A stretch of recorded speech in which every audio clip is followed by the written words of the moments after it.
திரு Joseph Vijay அவர்கள் தலைமையிலான இந்த ஆட்சி எப்படி இருக்கு? ஃபர்ஸ்ட் ரொம்ப எப்படி இருக்குன்னா, இன்னும் கொஞ்சம் மட்டமா இறங்கி சொல்ல சில்லறத்தனமா இருக்கு. உங்கள்கிட்ட என்ன கேள்வி கேட்கிறோமோ அதுக்கு நீங்க பதில் சொல்லணும்.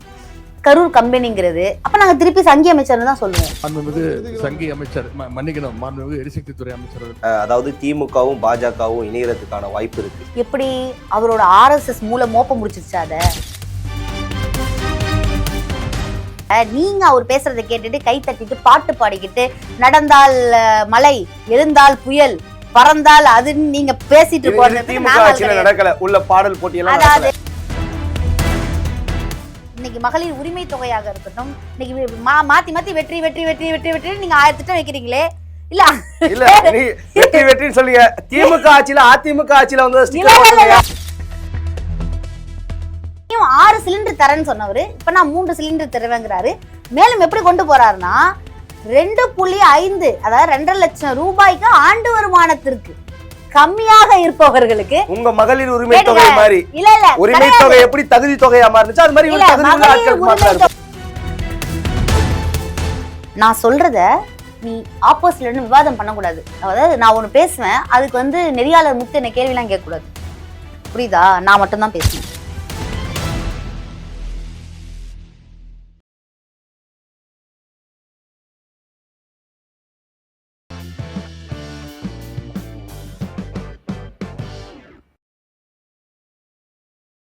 ஜம் தொலைக்காட்சி நேயர்களுக்கு வணக்கம். இன்றைய சிறப்பு நேர்காணலில் நம்மோடு திராவிட முன்னேற்ற கழகத்தினுடைய செய்தி தொடர்பாளர் ராஜேஸ்வரி அவர்கள் இணைந்துள்ளார். அவரிடம் இன்றைய அரசியல் சூழல் குறித்து விரிவாக விவாதிப்போம். மேம் வணக்கம். வணக்கம். எப்படி இருக்கீங்க? நல்லா இருக்கேன் மேம்.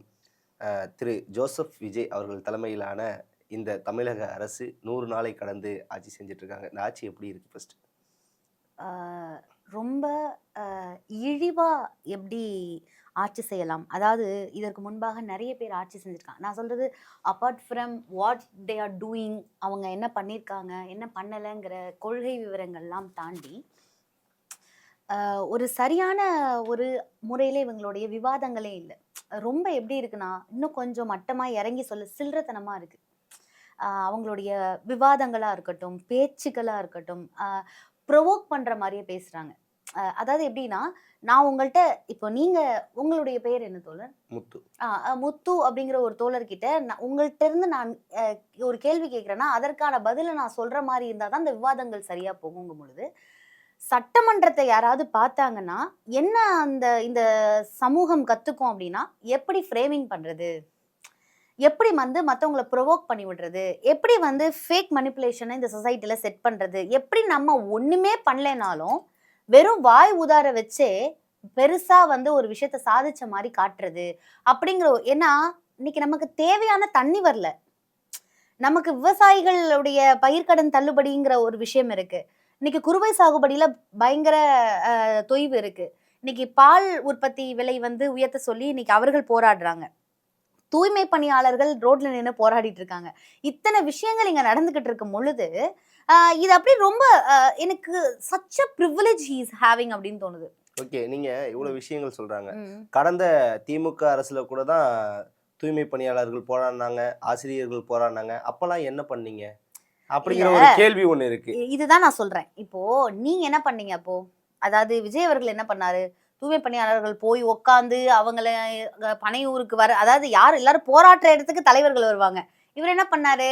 இங்கே நேரம் இவங்கள பனையூருக்கு கூட்டு போனாரு. அங்க கூட்டு வச்சு இல்லாத டிராமாலாம் போட்டு நான் வந்து ஏழை மக்களின் தலைவன் அப்படின்லாம் ஒரு விஷயத்த ஃப்ரேம் பண்ணி கொண்டு வந்தார்ல. இப்ப இவங்க போராடுறாங்களே, ஏன் வரல? ஏன் பனையூர் கூப்பிடல? ஏன் அதை பத்தி விவாதம் பண்ணல? ஏன் விவாதம் பண்ணா உங்கள்கிட்ட என்ன கேள்வி கேட்கிறோமோ அதுக்கு நீங்க பதில் சொல்லணும். கரூர் கம்பெனிங்கிறது அப்ப நாங்க திருப்பி சங்கி அமைச்சர்னு தான் சொல்லுவோம். புரியுதா உங்களுக்கு? நீங்க அவரை வச்சு நீங்க ஒரு 2 மணி நேரம் இதே எடுங்களேன், இன்டர்வியூ எடுங்க. அண்ணனை நிர்மல்குமார் அண்ணனை வச்சு இன்டர்வியூ எடுங்க. அவர் யாருங்கிறத நீங்க வெளில கொண்டு வந்துடலாம். ஏன்னா அவர் இதுக்கு முன்னாடி கொடுத்த எல்லா இன்டர்வியூலுமே தன்னை அவர் எந்த அளவுக்கு வந்து மானசீகமா RSS நேசிக்கிறாருங்கிறது நமக்கு நல்லாவே தெரியுது. அப்படி பேசிய ஒரு மனிதர் இன்னைக்கு அவர் பெரியார கருத்தை எடுத்து பேசுவாரா? இல்லதான் அவரை, அதாவது பிஜேபி என்ன பண்ணுவாங்க அப்படின்னா ப்ரொவோக் பண்ணி விட்டுக்கிட்டே இருப்பாங்க. ஒரு விஷயம் அமைதியாவே இருக்கக்கூடாது, இப்ப முத்து அவர்களை எப்படி கிளப்பி விட்டு முத்து அவர்களை உளர வச்சு உங்களை தப்பா காட்டணும் இந்த உலகத்துக்கு அப்படிங்கிறது அவருக்கு நல்லா தெரியும். ஸோ இத மாதிரி ஒரு சீப் பாலிடிக்ஸ் ஆக்சுவலி இது. உங்களால பண்ண முடிஞ்சா பண்ணுங்க. நீங்க சீப் பாலிடிக்ஸ்ங்கிறீங்க, ஆனா சிஎம் சார் என்ன சொல்றாரு, இந்த உங்களை மாதிரி நான் இந்த சீப்பான பாலிடிக்ஸ்லாம் நான் பண்ண விரும்பல அப்படிங்கிற ஒரு விஷயத்த சட்டமன்றத்திலே சொல்றாருல. எதன் அடிப்படையில சொல்றாரு?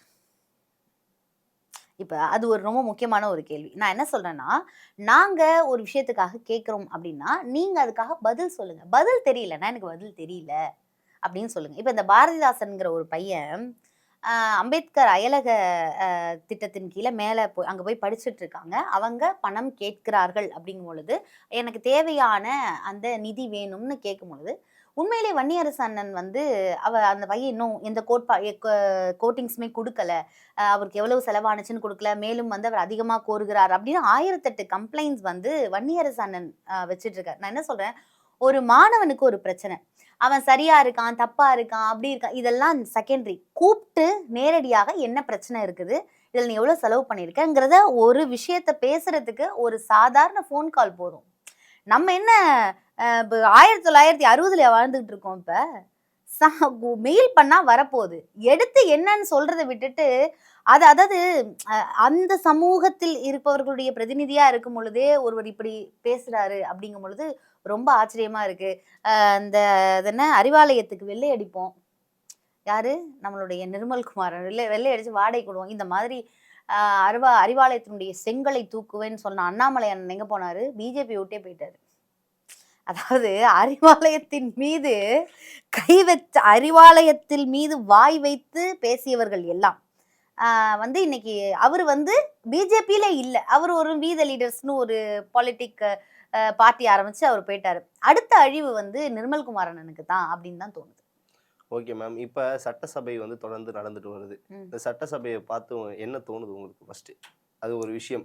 அதே மாதிரி எதிர்க்கட்சிகள் என்பவர்கள் வந்து மக்களுடைய குரலாக இருந்து உள்ள செயல்படணும், எதுக்கு எடுத்தாலும் வெளிநடப்பு பண்றது ஏன் அப்படிங்கிற ஒரு கேள்வி வந்து திமுக மேல இருக்கு. இன்னைக்கு காலையில கூட வெளிநடப்பு பண்ணிட்டு திருப்பி உள்ள வராங்க, இது ஏன் அப்படிங்கிற ஒரு கேள்வி. எதிர்ப்பை தெரிவிக்கிறது இப்படிதான் நடக்கும். சட்டசபைனா இப்படிதான் இருக்கும். புதுசா பாக்குறவங்களுக்கு இது இப்படி தெரியாது. எல்லா சட்டசபையுமே எனக்கு நான் கேட்கிறேன், பரந்தூர் விமான நிலையம் சாதாரணமா கொண்டு வரப்பட்டதா? பரந்தூர் விமான நிலையத்துல 90% நிலங்களை அவங்கள்ட்ட பேசி அரசு கையகப்படுத்தி விட்டது. எப்படி? லேண்டு செலக்ட் பண்ணி அதோட சூழ்நிலைகளை செலக்ட் பண்ணி வந்து இறங்குறதுக்கு ரன்வே எல்லா விஷயங்களையும் நம்ம கோட் பண்ணி கொடுத்து இது வந்து என்ன ஆகும் அப்படின்னா, பெங்களூர் வந்து நீங்க பாத்தீங்க அப்படின்னா பெங்களூர் வந்து 5th பிளேஸ்ல இருந்தது, சென்னை 3rd பிளேஸ்ல இருந்தது. இப்ப அப்படியே உல்டாவா இருக்கு. இப்போ நம்மளுடைய இப்படியே உட்காந்துக்கிட்டு நம்ம எத்தனை நாள் இருப்போம்? பொருளாதாரத்தினுடைய உயர்வை பத்தி நம்ம பேசிக்கிட்டே இருக்கோம். பொருளாதார உயர்வுக்கு வந்து ரொம்ப இம்பார்ட்டன்ட் என்ன? டிரான்ஸ்போர்ட். அந்த காலகட்டங்கள் எல்லாம் கடல் வழி பயணங்கள் நமக்கு ரொம்ப ஸ்ட்ராங்கா இருந்தது. ரீசன் என்னன்னா, ஒரு இடத்துல இருந்து இன்னொரு இடத்திற்கு நம்ம பண்டமாற்று முறையை நம்ம பண்ணணும். ஸோ இந்த எக்ஸ்போர்ட்டே இல்லாம நம்மளால நெக்ஸ்ட் ஒரு இம்ப்ரூவ்மெண்ட்ஸ்க்கோ டெவலப்மெண்ட்ஸ்க்கோ நம்ம போக முடியாது அப்படிங்கிறதுனால இப்ப நம்ம வான்வழி பயணங்கள் வந்து ரொம்ப முக்கியமா இருக்கு. இது வந்து பொருளாதாரத்துல ஒரு மிகப்பெரிய அங்கம் வகிக்குது அப்படிங்கிற ஒரு ரீசன்னால வி சூஸ்டு பரந்தூர். இதை வந்து திமுகன்னு ஒரு பார்ட்டி செலக்ட் பண்ணல, தயவு செஞ்சு அதை புரிஞ்சுக்கோங்க. புரியுதா? திமுகங்கிற பார்ட்டி பரந்தூரை செலக்ட் பண்ணல, அஃபீஷியல்ஸ், அதாவது அந்த இடத்துல இருக்கக்கூடியவங்க, சுற்றுவட்டில் இருக்கக்கூடியவங்க, அதாவது மெக்கானிக்கல் ஓரியன்ட் ஒர்க்காக இருக்கட்டும், எலக்ட்ரிக்கல் ஓரியன்ட் ஒர்க்காக இருக்கட்டும், ஒரு ஏர்கிராஃப்ட் வந்து அங்கே இறங்கி ஏறுறதுக்கான தகுதியான அந்த இடமாக அது மாற்றப்பட்டது. அந்த சூழ்நிலை அங்கே இருக்கக்கூடிய இப்போ அந்த ஊருக்கு பரந்தூருக்கு போயிட்டு வரதுக்கு மெட்ரோக்கு கூட நம்ம கொடுத்தாச்சு. பரந்தூர் வரைக்கும் போய் நம்ம மெட்ரோவில் ஏறி ஏர்போர்ட்டில் ஏற வரைக்கும் அந்த விஷயம் கூட நம்ம சாங்ஷன் பண்ணியாச்சு. இப்படி நம்ம ஒரு விஷயத்தை பண்ணி 90% நிலங்களை கையகப்படுத்தி இன்னும் 5-8% நிலங்கள் மட்டும் அவர்கள்ட்ட இருக்கு. அதுக்கு நம்ம பேச்சுவார்த்தை நடத்திட்டு இருக்கோம். அங்க இருக்கக்கூடிய மக்கள் வந்து எதிர்ப்பு தெரிவிச்சு போராடினாங்க. நான் என்ன சொல்றேன்னா, விமான நிலையம் வந்து விவசாய நிலத்துல தான் வரணும். நீங்க என்ன ஒரு ஆர்கியூ பண்றீங்க, இப்ப நான் ஒண்ணு பேசுறேன், நீங்க ஒரு ஆர்கியூ பண்றீங்க, இதுதானே விவாதம். இப்ப பரந்தூருங்கிறது ரொம்ப இம்பார்ட்டன்டான டெவலப்பிங் செக்டார்ல இருக்கக்கூடிய ஒரு வெர்ஷன், ஓகேவா? இத பத்தி நான் 110 கீழே வந்து விவாதமே இல்லாம எப்படி நீங்க தீர்மானம் எடுத்து முடிப்பீங்கன்னு நான் கேட்கிறேன். அப்ப அது எவ்வளவு ஆணவம். நான் சொல்றத நீ ஆப்போசிட்ல இருந்து விவாதம் பண்ணக்கூடாது. அதாவது நான் ஒண்ணு பேசுவேன், அதுக்கு வந்து நெறியாளர் முத்து என்ன கேள்விலாம் கேட்கக்கூடாது. புரியுதா? நான் மட்டும் தான் பேசுவேன். அதுக்கு ஒரு விதி போட்டு, அந்த விதிக்கு கீழ இத கொண்டு வந்து நான் பேசிட்டு நான் முடிவெடுத்து நான் போயிடுவேங்கிறது எவ்வளோ அகங்காரம், எவ்வளவு ஆணவம். அப்ப நீங்க டெவலப்மெண்ட் பத்தி பேசுறீங்க அப்படின்னா, இப்ப முத்து என்கிட்ட ஒரு கேள்வி கேட்கிறாரு. நீங்க வந்து அப்ப அந்த 5% மக்களுடைய நிலை என்னன்னு நீங்க கேள்வி கேட்கணும். இந்த உரிமை உங்களுக்கு நான் தரமாட்டேன். ஏன்னா, அத நான் 110 கீழ வந்து போடுவேன் அப்படிங்கிறது கிட்டத்தட்ட ஒரு மிகப்பெரிய அ ஒரு மோசமான நிலை அவங்களுக்கு. அதுக்காக என்ன பண்றாங்கன்னா, இது தவறு. இப்படி நாங்க வந்து பண்ண மாட்டோம் அப்படின்னு சொல்லிட்டு எதிர்ப்பு தெரிவிக்கும் வகையில வெளிநடப்பு செய்றாங்க. பிறகு மீண்டும் உள்ள வந்து உட்கார்ந்து விவாதிக்கிறாங்க. புரியுதா உங்களுக்கு? அப்ப இந்த பரந்தூரை பற்றி பரந்தூர்ல இருக்கக்கூடிய விஷயங்கள் மக்களுக்கு எப்படி போய் சேரும்? இப்ப எல்லா மக்களும் சட்டமன்றத்துல பார்த்துட்டு இருக்காங்க. நீங்க எங்களுக்கு பேச உரிமை கொடுக்க மாட்டீங்க. நாங்க வெளில போய் நின்னு பேசுறோம். ஒத்துக்கிறீங்க? அப்ப எல்லா மக்களும் சட்டமன்றத்தை பாக்குறாங்க. எல்லாரும் பாக்குறாங்க. எல்லாரும் பாக்குறாங்க. சட்டமன்றத்தை பாக்குறாங்க. எல்லார் மக்களும் சட்டமன்றத்தை பார்த்து வேலைக்கு போறவங்கள தவிர, இப்ப உங்களை என்னையும் தவிரன்னு வச்சுக்கோங்களேன். இது போன்ற வேலையில் இல்லாதவர்கள், வீட்டில் இருப்பவர்கள் எல்லாருமே சட்டமன்றத்தை கவனிச்சிட்டு இருக்காங்க. இப்ப கவனிச்சுக்கிட்டு இருக்கக்கூடிய இவங்களுக்கு பரந்துரை இவருக்கு எதனால இவர் வேணாங்கிறாருங்கிற டீடைல்ஸ் எப்படி போய் சேரும்? அப்ப நாங்க வெளியில வருவோம், வெளிநடப்பு பண்ணுவோம். எங்களுக்கு இதுக்கு எங்களுக்கு வேற கருத்து இருக்குங்க, எங்களை பேச விடுங்க. நீங்க எப்படி பேச்சுரிமை படிப்பீங்க? வெளில வந்து நாங்க பேசுவோம், மீண்டும் போய் உட்கார்றோமே தவிர, இதுதான் சட்டமன்றத்தின் இயல்பு. புதிதாக சட்டமன்றத்தை பார்த்து சட்டமன்றம் இப்படி இருக்க வேண்டுமோ அப்படி இருக்க வேண்டுமோ நீங்களா ஒரு விஷயத்த வந்து அவர் பேசினா, இப்ப நீங்க அவர் பேசுறதை கேட்டுட்டு கை தட்டிட்டு பாட்டு பாடிக்கிட்டு நடந்தால் மழை, எழுந்தால் புயல், பறந்தால் அதுன்னு நீங்க பேசிட்டு நடக்கல. உள்ள பாடல் போட்டி எல்லாம் அதாவது பாடல் போட்டி நடக்கிறதுக்கு வந்து ஒரு விவஸ்தை இருந்துச்சு. விவஸ்தையே இல்லாம, அதாவது சொம்பு தூக்கணுங்கிறதுக்காகவே வந்து பாடுற மாதிரி இருக்கு. ரொம்ப அதாவது அட்டென்ஷன் கிரியேட் பண்றதுக்காக. உங்களுக்கு புரியுதா? லைவ்ல போகுது, we need to get the attention. So நம்ம அது இவர் முத்துவேல் கருணாநிதி அவர்களும் சரி, நம்ம ஸ்டாலின் அவர்களும் சரி, அவரும் சரி, இந்த கலைஞர்லாம் கரெக்டாக கண்டுபிடிச்சிடுவாரு. டே நீ பூசினது போதும் உட்காருங்கன்றவாரு. உங்களுக்கு புரியுதா நான் என்ன சொல்றேன்னு? ஸோ ஒரு விஷயத்தினுடைய ஸ்டார்டிங் ஆரம்பிக்கும் போதே கலைஞருக்கு புரிஞ்சிடும் இவன் எங்க ஆரம்பிக்க போறான், எங்க முடிக்க போறான்னு. நம்மளோட ஸ்டாலின் அவர்களும் வந்து சொல்லியிருக்காரு, இது மாதிரி பண்ணாதீங்க, புகழ்ச்சிலாம் தேவையில்ல, எதை பேசுறோமோ அதை பேசுங்கன்னு சொல்ல வேண்டியதானே. நீங்களா ஒன்று பேசிக்கிறது, நீங்களா ஒரு 2 பேர் 3 பேர் வச்சிருக்கீங்க. அதுவும் இல்லாம நம்மளுடைய அமைச்சர் ராஜ்மோகன் அண்ணன் எழுந்தோன்னா கண்ணே மணியே அமுதே கனியமுதேன்னு இது என்ன பேசுறீங்களோ சட்டமன்றம் அதை பேசிட்டு போங்கய்யா. அதை விட்டுட்டு நீங்க கவிதை வாசிச்சு விளையாடுறதுக்கு இது என்ன ஏரியாவா இது அப்படிங்கிற மாதிரி அது இப்படிதான் இருக்கு. ரொம்ப ஃப்ரேமிங். ஒரு நிமிஷம் தலை வலிக்குது. அதாவது எப்படி தெரியுமா, ஒரு விஷயம் ஆக்ஷன்ல இருக்கு, அதுக்கு ரியாக்ஷன் வருது, நீங்க ரியாக்ஷன் பண்றீங்க, அது சரியான முறையில போனுச்சுன்னா அது தெளிவா போய் மக்களுக்கு சேரும். ஆனா தாவேக்காவை பொறுத்த வரைக்கும் அது தெளிவா போகக்கூடாது. ஏன்னா தெளிவா போனா அவங்க மாட்டிப்பாங்க. இட்ஸ் அ டோட்டல் பிஜேபியினுடைய விஷயம். இப்போ நீங்க யோசிச்சு பாருங்க, டீலிமிட்டேஷன் பத்தி சட்டமன்றத்துல ஒரு இதை கொண்டு வந்தாங்க. என்ன கொண்டு வந்தாங்க? No delimitation. No delimitation, fair delimitation, free delimitation, 3 விஷயங்கள் இருக்கும் பொழுது யூ செட் நோ டீலிமிட்டேஷன். ஏன் மோடியிடம் சென்று நீங்கள் தங்களுக்கு தெரியாத சட்டம் ஒன்றும் இல்லை, அது எந்த சட்டம் சிறந்த சட்டமோ அந்த சட்டத்தை போட்டுக்கொள்ளுங்கன்னு எழுதி படிச்சுட்டு வந்திருக்கீங்க. எதுக்கு வந்தீங்க? பயமான்னு கேட்குறேன். இப்போ என்ன தெரியுமா, 2 நாடகம். மோடி முன்பாக எப்படி வந்து நீங்கள் வந்து பர்சன்டேஜ் குறிக்காம பண்ணுவீங்களோ அப்படியே பண்ணுங்க அப்படின்னு நீங்க வந்து அங்க படிச்சுட்டு வந்துட்டு இங்க வந்து எதுக்கு வந்து ஃப்ரீஸு 543 நீங்க ஃப்ரீஸ் பண்றீங்க அப்படின்னா அங்க அப்படி சொல்ல முடியாது. Okay ma'am. இப்போ நீங்க தாவேக்கா மேல இந்த ஒரு குற்றச்சாட்டை வைக்கிறாங்க. அங்க இருக்கக்கூடிய நீங்க இவ்வளவு நேரம் பேசின அமைச்சர் நிர்மல்குமாரே எடுத்துக்கோங்களேன், அவரே ஒரு விஷயம் வந்து சொல்றாரு. அதாவது திமுகவும் பாஜகவும் இணையறதுக்கான வாய்ப்பு இருக்கு அப்படிங்கிற ஒரு விஷயம் சொல்றாங்க. 2வது தொகுதி மறுவரையறையில இவங்க வெளிநடப்பு பண்ணி ஆதரவாக தான் செயல்படுவாங்க, உள்ள இருக்க மாட்டாங்க, எதிர்த்து வாக்களிக்க மாட்டாங்க, வெளிநடப்பு பண்ணுவாங்க, நாடாளுமன்றத்திலையும் வெளிநடப்பு தான் பண்ண போறாங்க திமுக அப்படின்னு வந்து சொல்றாரு. எப்படி அவரோட RSS மூலம் மோப்பம் முடிச்சிருச்சா? அதை இல்லை நான் கேட்குறேன், அவர் பிஜேபி மாதிரி யோசிக்கிறாரா அப்படின்னு நான் கேட்குறேன். ஏன்னா இதெல்லாம் நீங்க ஏன் இப்படி பயந்து சாவறீங்க? நீங்க யார் கூட கூட்டணி, இப்ப தாவேக்கா யார் கூட கூட்டணியில இருக்கு? உங்களுடைய பழைய கூட்டணி கூட தான். அதுதான் யாருன்னு சொல்லுங்க. விசிகாவா இருக்கட்டும், காங்கிரஸாக, காங்கிரஸ் இல்ல இருங்க, காங்கிரஸ்ல இருக்காங்க. இப்ப காங்கிரஸ்ல வந்து நேத்து நம்ம மாணிக்க தாக்கூர் அண்ணன்ட்ட போய் கேட்டிருக்காங்க. என்ன கேட்டிருக்காங்க? என்னங்க அடுத்த PM வந்து விஜய் தான் சொல்லிட்டு இருக்காங்க அப்படின்னு சொன்னதுக்கு அவர்கள் இன்னும் வந்து அந்த ரசிக மனப்பான்மையை விட்டு வெளியே வரவில்லை அப்படின்னு அவர் சொல்றாரு. அதாவது அவங்களுக்கு என்னன்னா, நீங்க நல்லா யோசிச்சு பாருங்க, விஜய் அவர்கள் he's such a player, such a political player he's. உண்மையிலே சொல்றேங்க. ஏன்னா he is not offending delimitation in front of the Modi. மோடிக்கு முன்பாக டீலிமிட்டேஷன்ஸை பத்தி எதுவுமே அவர் காட்டிக்கொள்ளவே இல்லை. இந்தியா கூட்டணிக்குள்ளும் செல்லவில்லை. இந்தியா கூட்டணிக்குள்ள போனா மோடி அவர்களுக்கு எதிராக செயல்படணும். இந்த இடத்துல டீலிமிட்டேஷன்ல வந்து நம்ம பேசணும்னா மோடிக்கு எதிராக ஆக இவர் என்ன பண்ண மாட்டாருன்னா, காங்கிரஸ்காரர்கள் குழம்பு என்ன நடக்குதுடா இங்க, இவர் நம்ம கூட இருக்காங்களா இல்ல அவங்க கூட இருக்காங்களான்னு குழம்புற அளவு. இல்ல மாணிக்கம் தாகூரே ஒரு விஷயம் வந்து சொல்றாருல்ல, எம்பிக்கள் இல்லாத கட்சினால இந்தியா கூட்டணியில கிடையாது, எம்பிக்கள் இருக்கவங்க மட்டும்தான் இந்தியா கூட்டணியில இருக்காங்க. இந்தியா கூட்டணி எதுக்காக ஆரம்பிக்கப்பட்டது? எம்பிக்கள் கூட்டமா அது? அது நேத்து அவர் தான் சொன்னாரு. நீங்க சொன்ன மாணிக்கம் தாகூர் தான் சொன்னாரு. மாணிக்கத்தா அண்ணன் வந்து என்ன சொல்றது, கனெக்ஷன் இருந்தாலும் பேசுவார், இல்லைனாலும் பேசுவாருங்கிற மாதிரி அவர் பேசிட்டு இருப்பாருங்க. அதெல்லாம் நம்ம இந்தியா கூட்டணியின் நோக்கம் என்ன? மதசார்பற்ற கொள்கை. பிஜேபியை எதிர்த்து மதசார்பற்ற கூட்டணி. அதுல பிஜேபியை எதிர்க்கக்கூடிய காங்கிரசுடன், விசிகாவுடன், வந்து இடதுசாரிகளுடன் கூட்டணி வைத்துக் கொண்ட தாவேகா ஏன் சென்று அமர மறுக்கிறது? பதில் சொல்லுங்க நீங்க. அப்ப நீங்க அங்க போய் பின்னாடி பயந்து நடுங்குறீங்க. நீங்க பிஜேபிக்கு பயந்து நடுங்கி கொண்டு நீங்க அங்க இருக்கிறதுனால நீங்க இங்க வந்து காங்கிரஸ் கிட்டே நீங்க வந்து சரியான நிலைப்பாடு இல்லை. சென்னைக்கு டெல்லிக்கு போனா நீங்க பார்க்க மாட்டீங்க. டெல்லிக்கு போனா நீங்க அவரை பார்க்க மாட்டீங்க. உண்மையிலேயே காங்கிரஸுக்கு செருப்படிதான். ஏன்னா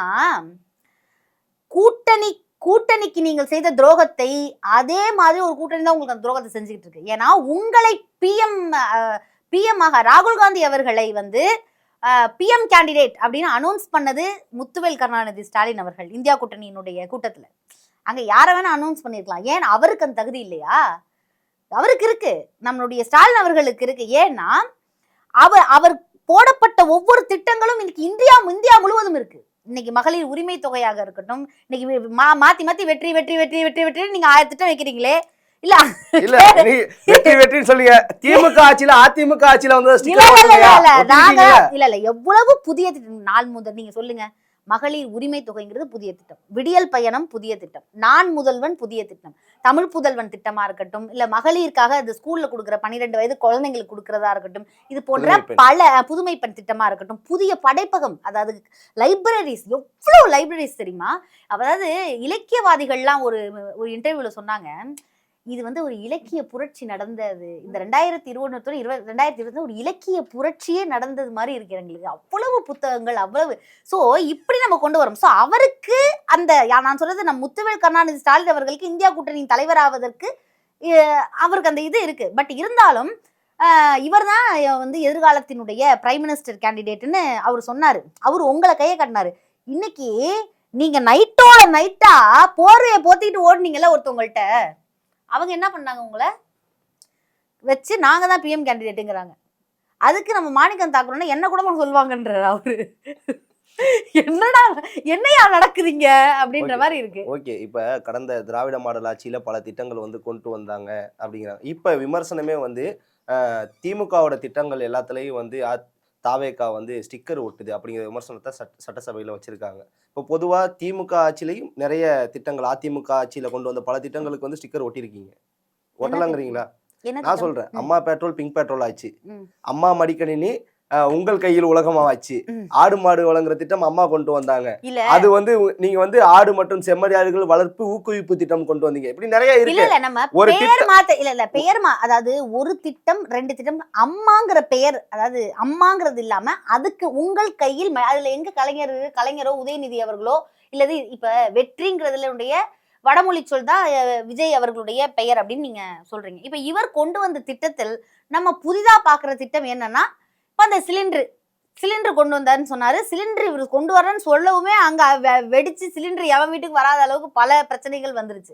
இப்ப அதையும் 6 சிலிண்டர் தரேன்னு சொன்னவரு இப்ப நான் 3 சிலிண்டர் தருவேங்கிறாரு.